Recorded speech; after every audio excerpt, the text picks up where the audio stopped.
Hello. Well, here we are. We are going to start uh, teaching a little bit of vocabulary. And well, let me share the screen. Here we go. Here we go. Yes. Well, have a look at this cartoon. Let's read together. My class has turned into a nightmare, the teacher says.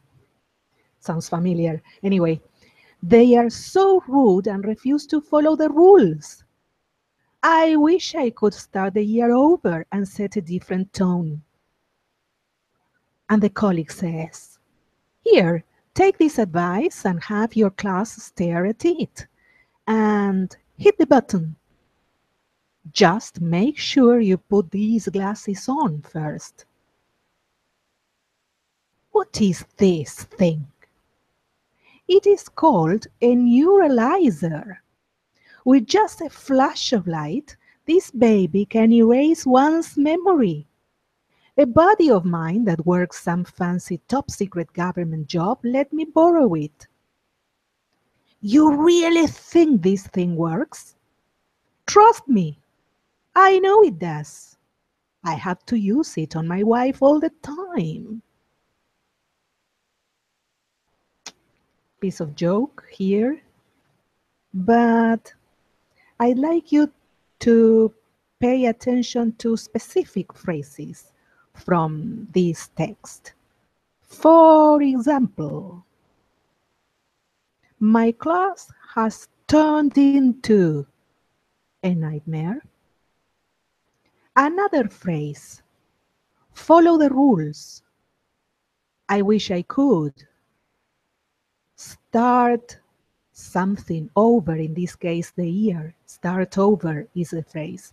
Or the phrase, set a different tone.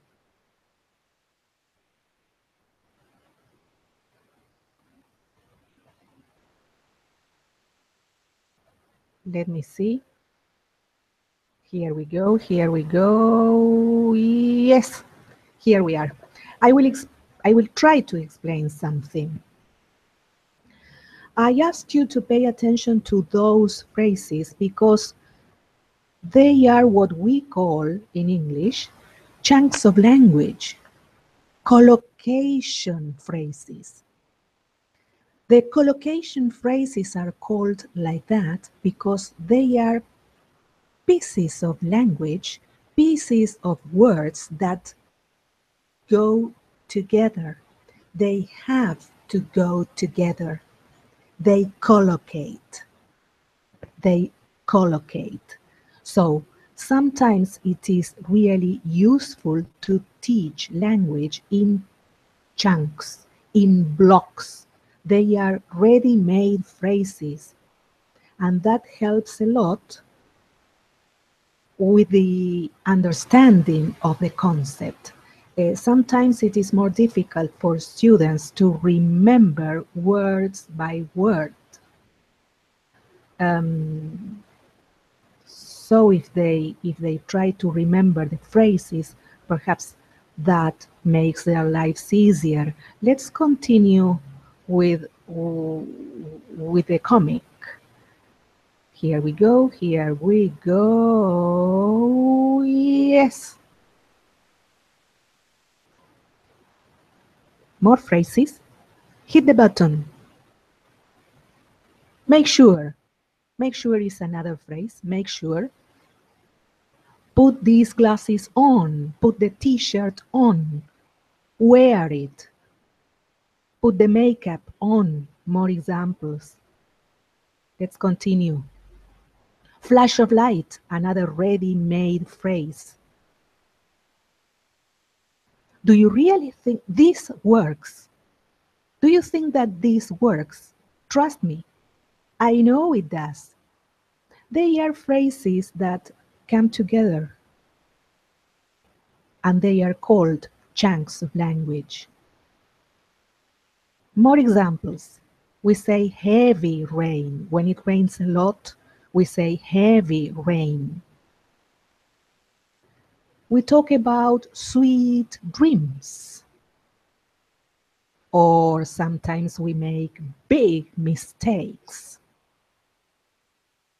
And quite often we don't have an idea. And sometimes when the weather is awful, the wind is strong, so we talk about strong winds, which has nothing to do with enjoying strong coffee, especially in winter. But sometimes you simply draw a blank. You don't remember anything. That happens under exam circumstances sometimes. So let's revise. Do you remember? The phrase is heavy, heavy, heavy, heavy rain.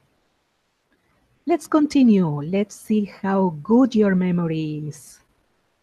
We have to talk about sweet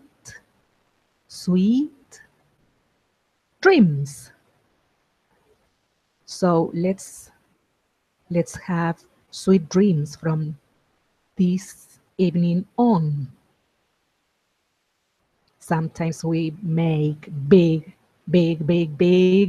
mistakes. In this case, a big mistake. Sometimes that's enough. Plurals in these cases are not necessary. Strong, do you like strong coffee or do you prefer tea? I love strong coffee. And when the weather is bad, the worst thing is to have to face a strong wind. Strong wind. It's really not nice when you have to say, well, sorry, I don't have an idea. Or when you really have to admit, I draw a blank. I draw a blank. I don't have memory for that. Something is not working properly in my brain. So let's recap. We have a column on the left and another one on the right. Let's match these words. Let's exercise your memory. Come on. Sweet dreams. Okay. Let's go on. I don't have an idea. Wow, and then we sometimes have that problem. I especially have that problem sometimes. So I have to say that I draw a blank. Yes. And when it rains a lot, we talk about a heavy rain.